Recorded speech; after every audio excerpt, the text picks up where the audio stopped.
one thing that Safeguard does, all of our projects are fee simple. We don't do any leasing. We don't do any long-term leasing. So we want to own the properties. We're long-term holders, and there's more value if you own it than if you're leasing it. So obviously you're looking at ground up deals, but are you looking at value add as well? Like an existing Kmart? Yes. Yeah. Oh, well, for sure. Yeah. I mean, that's something that we're always looking at. The problem for us on those big boxes, there's a lot of opportunity already, and there's going to be so much more of that opportunity over the next few years as the economy continues to transition from that point of purchase retail to more online retail. Mm-hmm. As these properties go up for sale or become available, most of them are leased properties. So kind of knocks us out of the box on that. And the ones that are for sale tend to be pretty expensive. And that, not to say that we can't make a deal, we could just do it better when we build ground up. That said, always looking at those, always want to see, because the great thing about them is they're located in fantastic locations.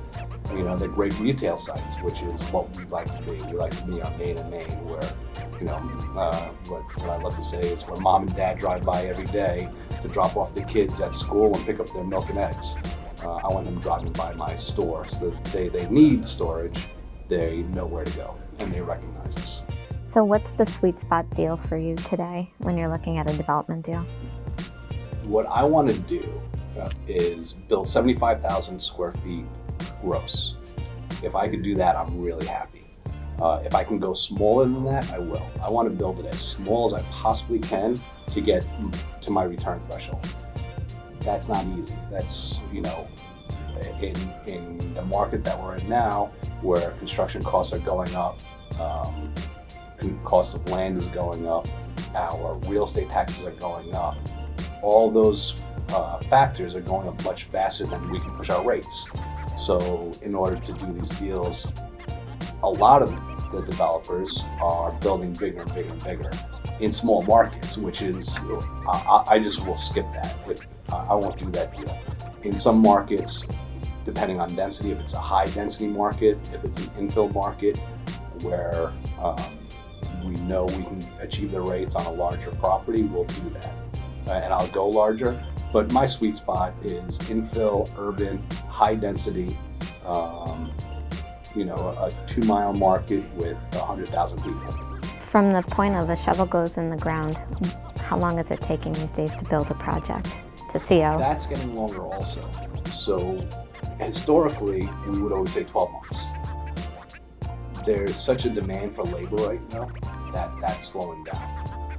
For your typical 75,000 square foot property that we like to build, where we were building it in 12 months is now turning into 14 to 16 months.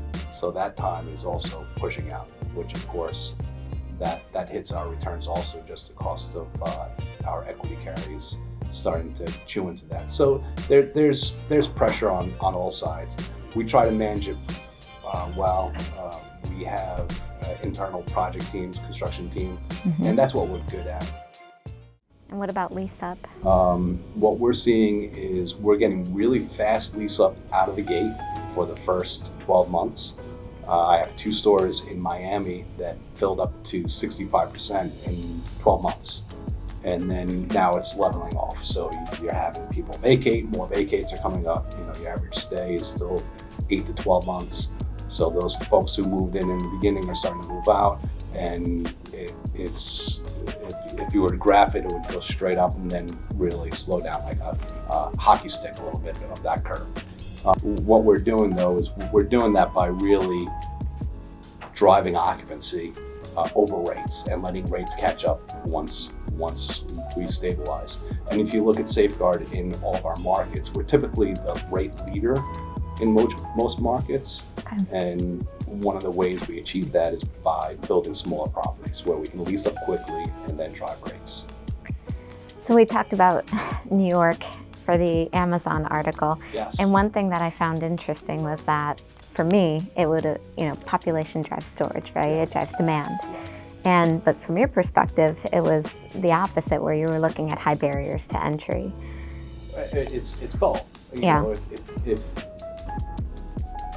population and mobile population, people coming and going. New York has that. You know, New York is great because people are always coming in, people are always leaving.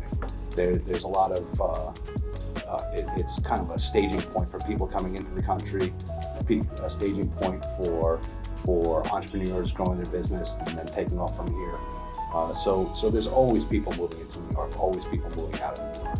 That plus density, plus with a very limited amount of space where you can build for self-storage, it's hard to miss if you do it right.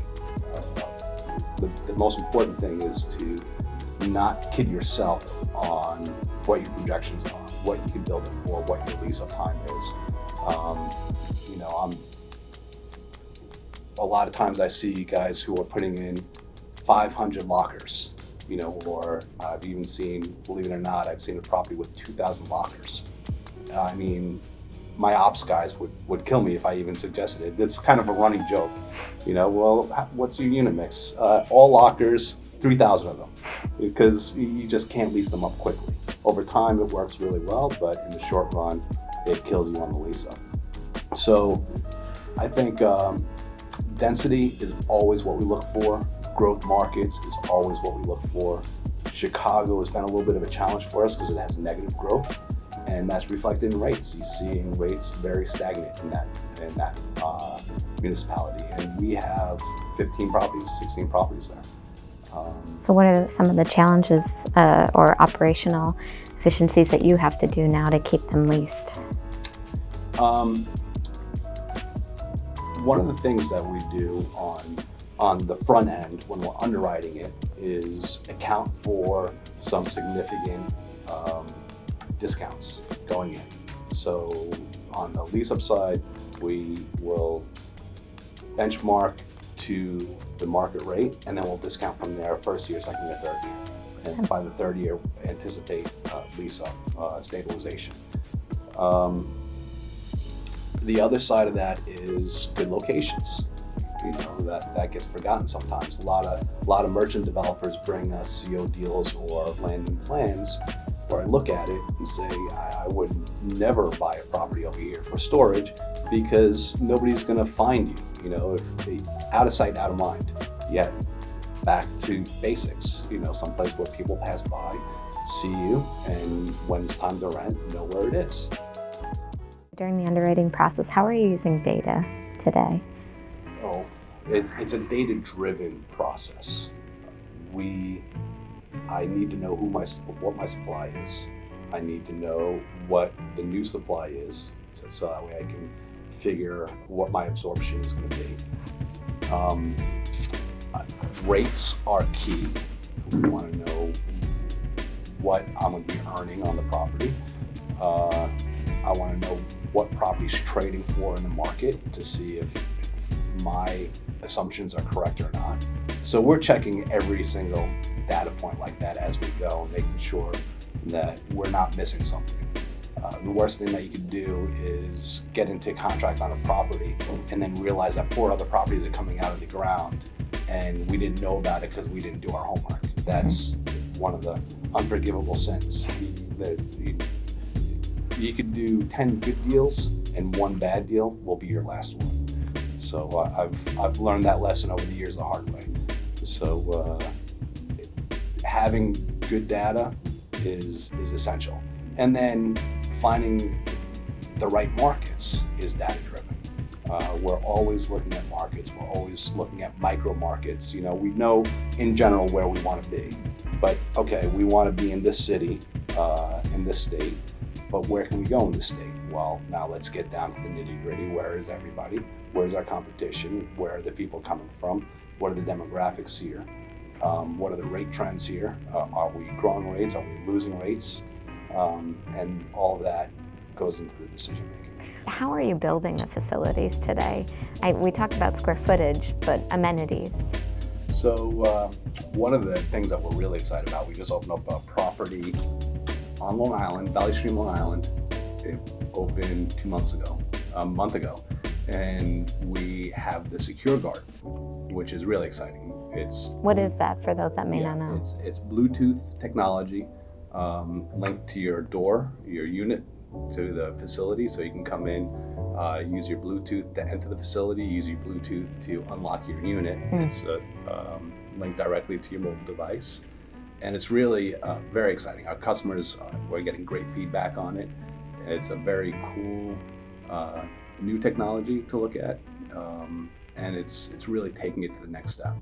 And it looks awesome. You go down the hallway and you just have this row of lights that light up. It's like Star Trek almost. So yeah, we're excited about that.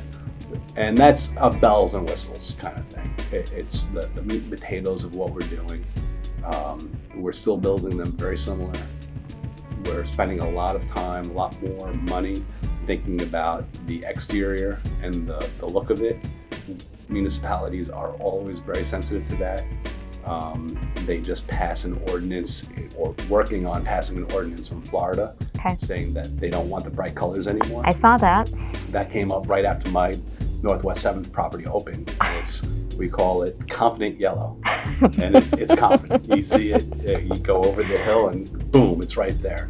Well, I guess a couple folks didn't like that too much, so they want to move away from that. One of the things that we really try to do is work with every municipality.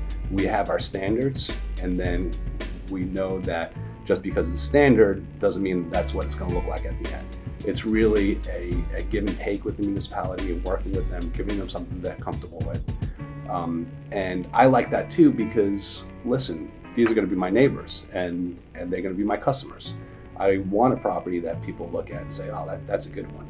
And when we go back and we look at all these properties we've developed over the years, there's some really nice trophy pieces in there. And it's because of our ability to work with the municipalities and get it done.